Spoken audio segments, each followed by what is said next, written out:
না ভুজা ভাজা খাবো, চাল বাঁধা বন্ধ করো, চাল ভাজা। এটা চাল ভাজা নয় একমাত্র বোতল ভাঙিয়া করেছি শাড়ি, তার উপর নর্তকী করে বেহুলা সুন্দরী।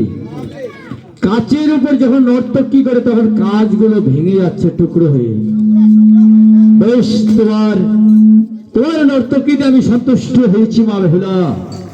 এবার তুমি কাচের উপর থেকে নেমে এসো।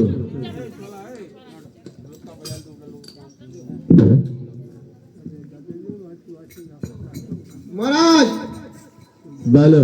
দানখান ঠেং দানখা পা তো সোমবার। তবে দর্শক যদি দেখতে চায় তাহলে দেখতে পারো। দেখবে, সবকে দেখবে।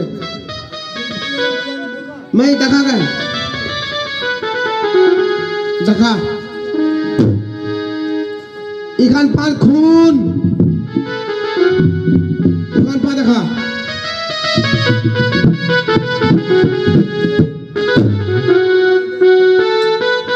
এখান পা দেখা, এখান পা রক্ত। পাগলের মতো কথা বলছো কেন রেখে মাত্র? কি দেহে খুঁড়ো নেই, রক্ত নেই। হ্যাঁ, দুইটা খুন রক্ত দুইটা হলে তবে নেমে এসো মা বেহুলা। আচ্ছা, তোমার প্রশ্নে বড় বিজয় হয়েছে মা। তবে আমি তোমায় একটি প্রশ্ন করতে চাই।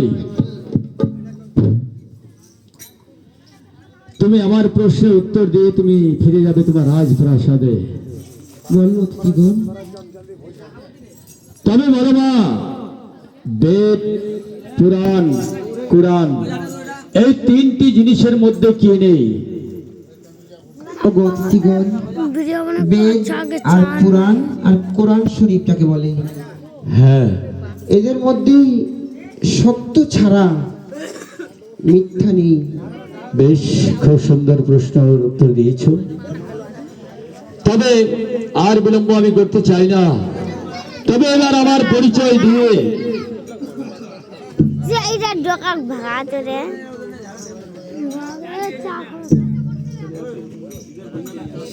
ওই নিয়ে বলে যা যা, মজা নিয়ে বল যা। মহারাজ বলুন। আমাদের মেয়েটা পছন্দ। পছন্দ? খুব পছন্দ। সব পরীক্ষায় আমার মেয়ে উত্তীর্ণ হয়েছে তাহলে? একবারে পাস। আচ্ছা, মহারাজের মুখেও শুনতে চাই, তিনটি পরীক্ষায় কি আমার মেয়ে উত্তীর্ণ হয়েছে? হ্যাঁ, আমি পরীক্ষায় আমি উত্তীর্ণ হয়েছি আপনার কন্যা বেহুলা। তাই তো আমি ছদ্মবেশ ধারণ করে আপনার গৃহে এসেছি। একমাত্র কারণ আমরা দুজনে ছিলাম ছোট্টবেলার শিশুকালে বলল বান্ধব। ও, তুমি সেই? হ্যাঁ, একসঙ্গে আমরা বাণিজ্য করেছি। চাঁদ তবে এবার চম্পক নগরের আমি চাঁদ সদাগর, তবে তুমি আমাকে এইভাবে আমার পুত্রের জন্য আমি পাত্রী দেখতে এসেছি আপনার উজনীনগর।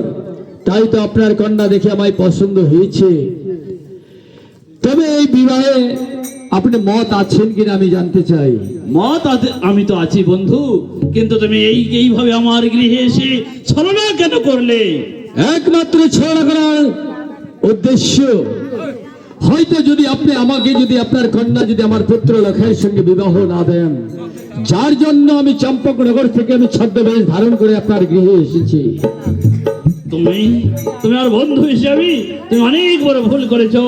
আসো বন্ধু, আসো একবার কোলা তবে করে আসো, আরে এই সুযোগে একটু গান বাজনা হয়ে যাক বন্ধু। তবে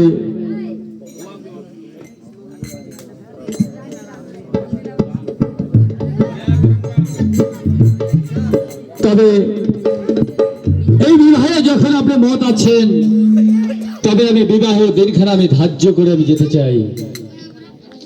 ঠিক আছে, তবে শুনুন, আমি যখন পাত্রী দেখার জন্য বেরিয়েছিলাম, তখন আমি পণ্ডিত মশাইয়ের কাছ থেকে আমি দিনখানাও আমি ধার্য করে এসেছি। দিনক্ষণ তুমি ধার্য করে এসেছো? তবে শোনো বন্ধু, বলো বলো বলো।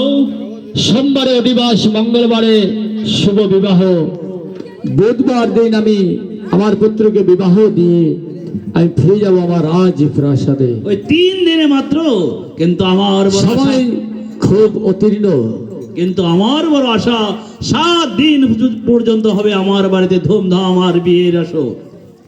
তবে আর বিলম্ব করতে চাই না, এবার আমি ফিরে যেতে চাই আমার চম্পকনগরে। তবে একখানা ধোয়া ধরে এবার আমি বেরিয়ে যাই। রে ভজন করে চাঁদ সৌদাগর, হে ভজন করে